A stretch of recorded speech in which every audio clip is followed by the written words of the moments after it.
Salut! Fait qu'aujourd'hui, on va parler de l'acquisition d'une guitare. Fait qu'il y a plusieurs choses à savoir si tu veux faire un bon achat et que tu ne veux pas te faire avoir. La première chose à savoir, c'est que dans le monde de la guitare, il y a différents prix, hein, on s'entend. Quand tu vas dans les prix plutôt en bas de 300 on appelle ça des guitares jouets. Pourquoi qu'on appelle ça des guitares jouets? C'est parce que la construction n'est pas vraiment précise, c'est pas une bonne construction. Les sortes de bois utilisées, ça vaut pas cher.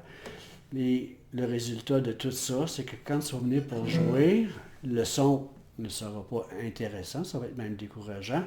Puis aussi, il faut savoir, il faut que quand tu mets tes doigts pour faire un accord ou des notes, ce qu'on appelle la touche, elle est extrêmement dure, ce qui t'amène à, vu que tu ne sais pas jouer, ton apprentissage va être multiplié par 10 en difficulté.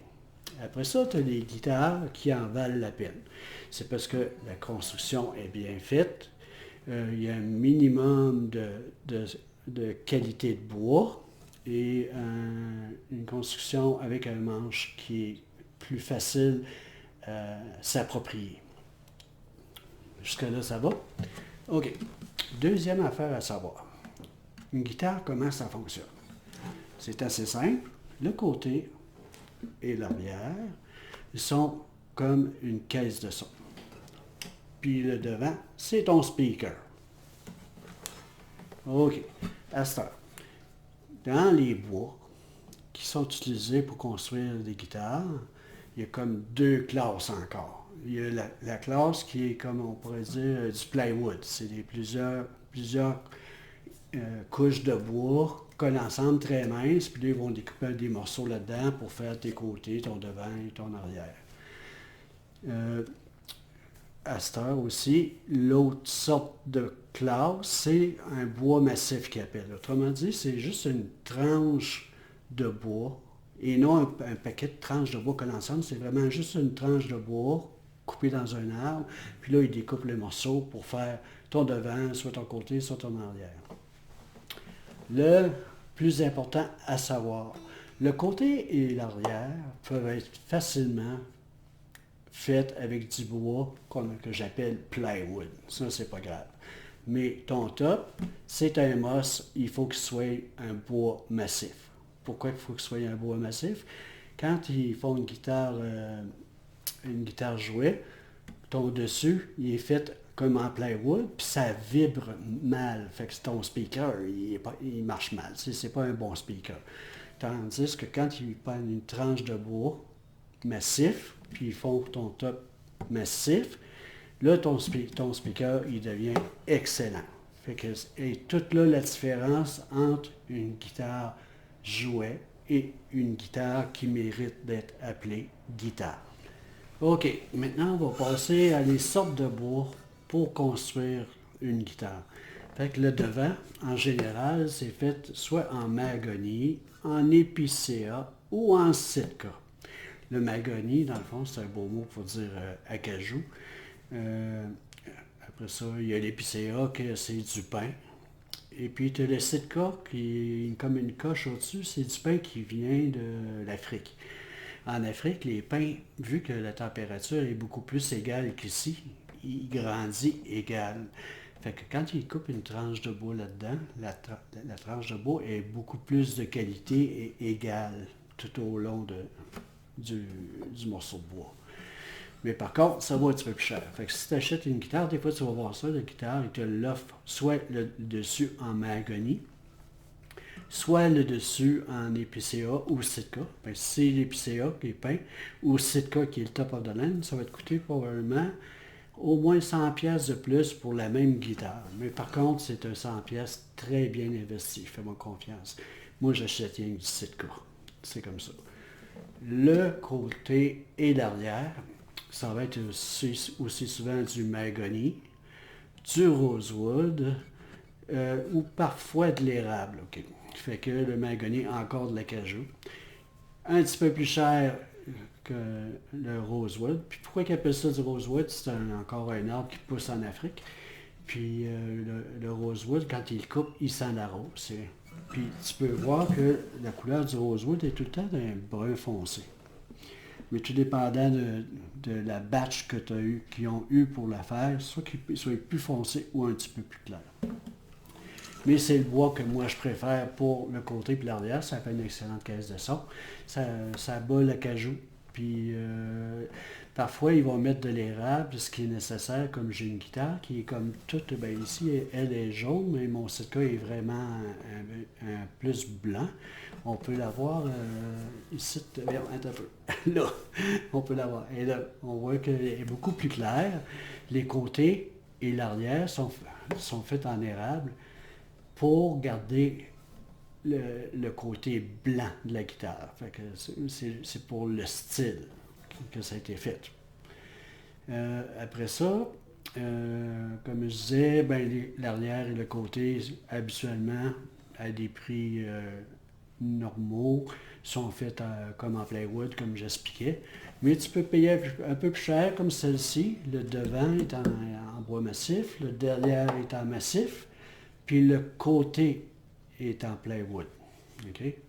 Fait que ça fait une caisse de son avec une coche au-dessus. Puis j'ai une autre guitare qui est vraiment faite toute en bois massif, mais là, on parle de 1500 pièces et plus. Là. Fait que c'est peut-être pas ça que tu veux avoir. À cette heure, quand tu vas acheter ta guitare, pour acheter une guitare qui n'est pas jouée, il faut que tu dépenses au moins 320 $. C'est Yamaha qui fait une guitare avec un top massif pour 320$. C'est vraiment pas cher parce qu'avant, on payait au moins 500$ pour avoir un top solide, peu importe la sorte. Fait que je te conseille, si tes moyens sont assez pas réduits, mais tu n'as pas 1000$ à mettre sur une guitare, une Yamaha FG800. Faites attention, il y a plusieurs modèles dans le FG800 qui valent plus cher, mais tu as un modèle FG800 qui vaut environ 320$. Faut pas t'oublier qu'il va falloir que tu achètes un étui qui va avec. C'est très important parce qu'une guitare puis l'eau, ça va pas ensemble. S'il rentre de l'eau dans ta guitare, elle est finie. Alors, quand elle va sécher, elle va craquer puis ça va aller aux poubelles. Fait que tu t'achètes un étui padé pour la protéger, mais à peu près 100$. Il te reste 2 autres affaires à acheter. Comme moi, ma guitare, mon accordeur est sur ma guitare. Tandis que une guitare de ce prix-là, il n'y aura pas d'accordeur dessus. Fait que il faut que tu t'achètes un petit accordeur comme ça qui marche à vibration. Tu peux acheter ça au magasin à peu près dans les environs de 30$. Et puis, il te faut un capot. Ça aussi, c'est nécessaire. Puis ça c'est un autre 30$. Si tu demeures dans le coin de Québec, moi j'en vends des capots et des accordeurs pour 20$ pour les deux. Mais si tu demeures plus loin, va au magasin, puis attends-toi à payer environ, mettons, 50-60$ pour ces 2 morceaux-là. OK, fait qu'il reste juste un morceau à acheter quand tu vas acheter ta guitare. C'est un porte-guitare, puis c'est très important d'avoir un porte-guitare, fais-moi confiance. Tu as deux modèles. Tu as ce modèle-là ici, que c'est assez simple. Tu mets ta guitare dessus, comme ça, puis ça tient. C'est bon. Puis tu as le modèle, disons que là, un peu plus cheap, mais ça fait le job aussi. C'est un modèle comme ça, tu vois bien. Alors, tu mets la guitare dessus, puis tu l'accotes. Aussi simple que ça. Les 2 modèles, celui que je viens de te montrer, il vaut environ 20$, puis l'autre, je pense qu'il vaut à peu près 30$. Je préfère l'autre. L'autre, il est plus, comment je te dirais, il est plus solide. Je me sens plus en confiance quand je mets mes guitares dessus. Surtout quand ta guitare en vaut 1500$. OK, pourquoi je te dis d'acheter ça? À savoir, ta guitare, elle va à 3 places. Elle va sur toi quand tu joues, elle va dans l'étui, ou elle va sur le porte-guitare. Tu ne mets pas ça sur ton lit. Tu ne mets pas ça sur le divan. Tu es sûr que quelqu'un va finir par s'asseoir dessus puis t'as scrappé. Ou donc, je vois souvent ça. Le monde accote la guitare sur une chaise. Tu sais, comme ça. Et c'est le bord de tomber d'un. Puis là, tu te retournes. Puis là, d'un coup, elle glisse, puis elle tombe, puis le manche pète. Ça vient de te coûter une autre guitare. Fait que souviens-toi de ça. La guitare va à 3 places. sur toi, dans l'étui ou sur le porte-guitare. OK. À cette heure, maintenant, il reste à parler de où acheter ta guitare. Va pas sur Kijiji. Va pas sur Marketplace. Tu es quasiment sûr à 95% de te faire avoir. Pour aller acheter là, il faut que tu connaisses ça. Puis moi, je connais ça. Là. Puis de temps en temps, je vais te checker pour le fun. Puis il n'y a jamais rien d'intéressant. Soit que la guitare est bien trop chère, le gars qui la vend, il connaît pas ça, ou ton manche est croche. Un manche croche, là, faut que tu y penses, là. Un manche croche, il faut aller voir un luthier. Puis c'est une centaine de pièces, mettre ça douette. Puis ça va coûter 30 pièces pour un set de cordes. Ça, c'est une autre affaire, il faut que je parle. Les cordes de guitare. Les cordes de guitare, c'est un peu comme les pneus sur un char. Tu auras beau avoir une Ferrari, si tu as des pneus cheap, ça ne tiendra pas d'un cœur. Fait que tu auras beau avoir une bonne guitare, si tu mets un set de cordes à 7 piastres, ça va sonner comme 7 piastres. Moi, j'aime bien ce modèle-là, qui est Elixir. La grosseur, ici, tu vois la grosseur des cordes, ici, là, la 12, c'est la petite corde, la 56, c'est la grosse corde. Mais habituellement, le monde achète du 12,53. Ça vaut environ 30$. Mais le son est écœurant, puis ça va te faire au moins 2 à 3 ans. OK. Jusque là. Puis quand tu vas avoir acheté ta première guitare, c'est flambant neuve, il va falloir que tu t'attendes que dans un an, il va avoir besoin d'un ajustement de manche. Mais habituellement, les magasins, ils te l'offrent. Ils te font payer un 30$ de plus, puis elle est garantie. Fait que quand tu arrives au bout d'un an, tu l'amènes au magasin. Tu le donnes au luthier, puis tu lui dis de changer tu fais mettre des nouvelles cordes Elixir, parce que souvent ils ne viennent pas avec des cordes Elixir, ils viennent avec d'autres sortes de cordes moins chères pour qu'ils sauvent un petit peu d'argent, qu'ils fassent un peu plus d'argent sur leur vente. Fait que le luthier va te faire une job gratuite, puis tu lui fais poser des cordes Elixir, puis là, tu es en business.